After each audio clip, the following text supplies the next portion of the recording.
However, during the last election cycle,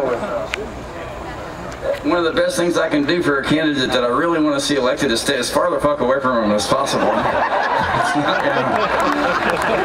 I witnessed a miracle in the state of Tennessee. I saw, like, during the last cycle, I saw Al and Tipper Gore simultaneously levitating, trying to avoid having their picture taken with me. And I totally get it. I understand it doesn't hurt my feelings at all. It's like, I wouldn't want to have my picture taken with me if I was running for anything either, or ever planned on running for anything ever again. Maybe city council in Madison, Wisconsin, I could help you out. That's about it. That being said, I mean, I think it's fairly obvious that I'm not going to vote for John McCain, and that's really nothing personal against John McCain. I met the gentleman, and I was in Hanoi about 6 or 7 years ago, or maybe it was longer than that, I don't know. Time goes by so fast these days, but I guess it was more like 10 years ago. And I met the gentleman that fished John McCain out of that lake in Hanoi, and had enough of a first-hand account of that deal that there's no doubt in my mind that John McCain is a genuine hero. Nobody can take that away from him, whether you agreed with that war or not, which I didn't. I sort of, seems like I was, born. I don't remember that war not being on television, and before it was over with, I was draft age, so it's a huge part of who I am. So I'm going to vote for Barack Obama, but I'm going to stay away from the Democratic convention. I am going to go to St. Paul and fuck with the Republicans a little bit.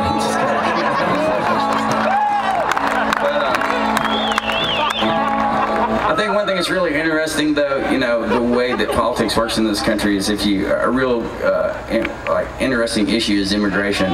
When that comes up, no one's ever comfortable with it. I don't care what party it is. And that says as much about us as it does about the candidates. What that's about is like the death penalty and some other issues is you can't get elected if you're opposed to the death penalty. I mean, if you're opposed to the death penalty, you won't get elected to any national office. I mean, that's why Bill Clinton went home to sign a death warrant on a kid that said that he'd eat his pie after he came back from his execution. It's just one of those things. And the same deal with immigration. People are so convinced because people that were trying to hide something convinced us that people are coming from outside and taking our jobs, and that's why all these bad things are happening in the way that we take care of our families.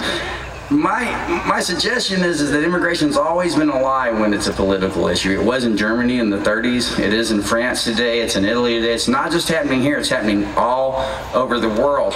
And in this particular case, in this country, I think the lie is that our jobs are being taken by people that are coming from outside, when what's really happening is our jobs are being packed up and sent overseas in numbers, places a lot further away than Mexico. So, and that's one of the reasons that I moved to New York City, is living there. I can't forget that every great nation in the world was built by immigrants from somewhere. Kick it!